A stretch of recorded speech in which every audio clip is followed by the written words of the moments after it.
বিশ্বকাপ ফাইনাল শেষে স্প্যানিশ তারকাদের সাথে বিবাদে জড়িয়ে পড়ায় আর্জেন্টিনার খেলোয়াড়দের বিপক্ষে কঠিন সিদ্ধান্ত নিল ফিফা। আন্তর্জাতিক ম্যাচ নিষেধাজ্ঞার পাশাপাশি আর্থিকভাবে বিপুল পরিমাণ অর্থ জরিমানা করেছে ফিফা। বাংলাদেশি মুদ্রা হিসেবে যা ছাড়িয়ে গেছে কোটি টাকা। ফাইনাল হারের পর নিয়ম বহির্ভূত আচরণে জড়িয়ে পড়ায় তবে কেমন সাজা পেল আর্জেন্টিনার খেলোয়াড়রা, সেসব নিয়ে বিস্তারিত রিপোর্টে।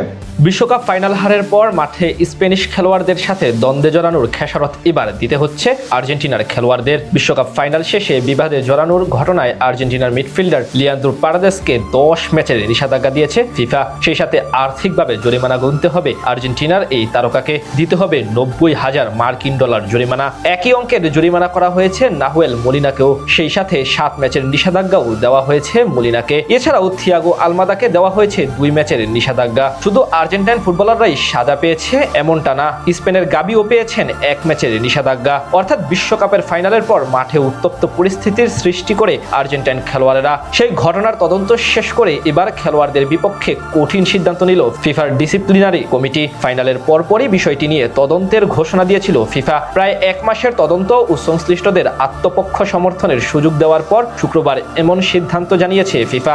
19 জুলাই নিউ জার্সির স্টেডিয়ামে স্পেন ও আর্জেন্টিনার মধ্যকার বিশ্বকাপ ফাইনালে 1-0 গোলে শিরোপা নিশ্চিত করে স্প্যানিশরা। ম্যাচের শেষ বাঁশি বাজার পর স্পেনের বদলি খেলোয়াড়েরা মাঠে ঢুকে উদযাপনে যোগ দেন। তখনই স্প্যানিশ কয়েকজন খেলোয়াড়ের সাথে বিবাদে জড়ান আর্জেন্টাইন তারকারা। এই ঘটনার সবচেয়ে বেশি আলোচনায় আসেন আর্জেন্টিনার লিয়ান্দ্রো পারাদেস। ভিডিও ফুটেজে তাকে স্পেনের এরিক গার্সিয়ার সঙ্গে বিবাদে জড়াতে দেখা যায়। পরে স্পেনের গাবিও ধাক্কা দিয়ে মাটিতে ফেলে দেন পারাদেসকে।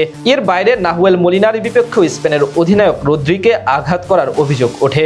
ফাইনালের পর মাঠে একাধিক জায়গায় দুই দলের খেলোয়াড়দের মধ্যে বিবাদে জড়ানোর মতো ঘটনা ঘটে। এই ঘটনার সবচেয়ে বড় সাজা পেয়েছেন পারেদেস। তার বিপক্ষে শারীরিক আক্রমণের 3টি অভিযোগ আনা হয়েছিল। তদন্ত শেষে তাকে 10 ম্যাচের নিষেধাজ্ঞা দিয়েছে ফিফা। পাশাপাশি $90,000 জরিমানা করা হয়েছে। এই নিষেধাজ্ঞা আন্তর্জাতিক ম্যাচের কার্যকর হবে। ফলে ক্লাব ফুটবলে পারেদেসের খেলা বন্ধ হচ্ছে না। আর্জেন্টিনার আরেক খেলোয়াড় নাহুয়েল মলিনাকেও 7 ম্যাচের নিষেধাজ্ঞা দিয়েছে ফিফা। তাকেও দিতে হবে $90,000 জরিমানা। ফাইনালের পর তার বিপক্ষে 2টি শারীরিক আক্রমণের অভিযোগ এবং 1টি অসদাচরণের অভিযোগে তদন্ত করা হয়েছিল।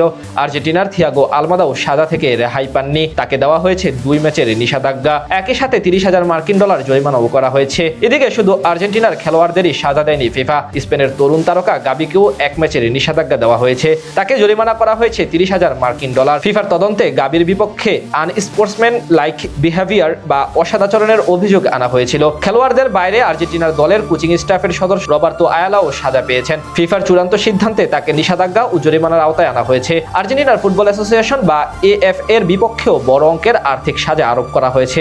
বিভিন্ন শৃঙ্খলাভঙ্গের ঘটনায় জরিমানার পাশাপাশি আর্জেন্টিনার পরবর্তী 2টি হোম ম্যাচ স্টেডিয়ামে ধারণ ক্ষমতার 50% দর্শক রাখার নির্দেশ দেওয়া হয়েছে। জরিমানার একটি অংশ বৈষম্য বিরোধী কর্মসূচিতে বিনিয়োগ করার নির্দেশও রয়েছে।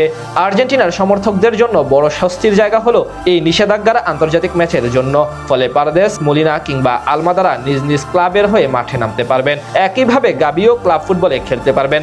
তবে আর্জেন্টিনা জাতীয় দলের পরবর্তী ম্যাচগুলোতে পারাদেসকে ছাড়াই খেলতে হবে। 10 ম্যাচের নিষেধাজ্ঞা হওয়ায় জাতীয় দলের মাঝ মাঠে তার অনুপস্থিতি বেশ বড়ই ধাক্কা হতে পারে আলবিসেলেস্তাদের জন্য।